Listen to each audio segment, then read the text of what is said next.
تاني هايبر بارامتر هو المومنتم، والمومنتم ده بارامتر بيعبر عن انه انا لو ماشي في الاتجاه الصح، بمعنى انه احنا اتفقنا الجريدينت ده فيكتور يعني ليه اتجاه، فلو انا ماشي في اتجاه بيحسن الايرور، ف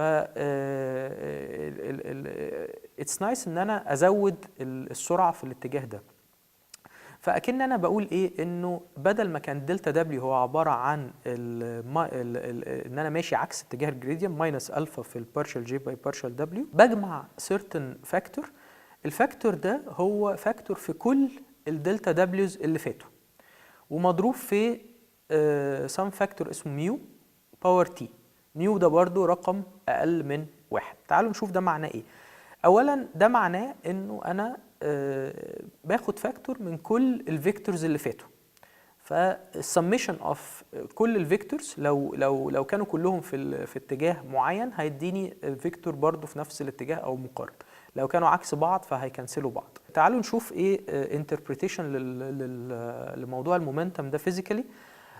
تعالوا نتخيل ان احنا عندنا زي هيل، والهيل ده هو كونفكس شبه بالظبط الاوبجكتيف فانكشن بتاعتنا جي اوف دبليو، وبندحرج عليه كوره. فالكوره دي لو هي كوره تلج فهتبتدي صغيره، وكل لما تنزل لتحت بالماس بتاعها هتجين مومنتم وهتجين ويت، وهتبتدي تسرع كل ما تنزل لتحت.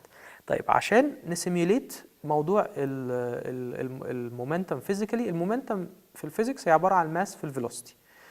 طيب الفيلوسيتي الاول هي عباره عن الديفرنس في الديسبيسمنت على الديفرنس في التايم. الديفرنس في الديسبيسمنت في الحاله دي هي الديسبيسمنت عندنا مقابل للويتس، فهي لو ترجمناها للاوبجكتيف فانكشن هتبقى دلتا دبليو اوفر دلتا تي.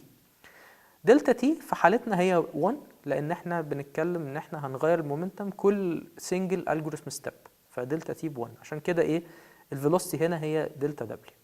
طيب الماس هنقول انه بما اننا بنتكلم على حاجه زي كره التلج، فالماس هيقعد ايه يزيد مع التايم، كل ما التايم يزيد كل ما هتجين ماس، فعشان كده بنقول ايه ميو باور تي.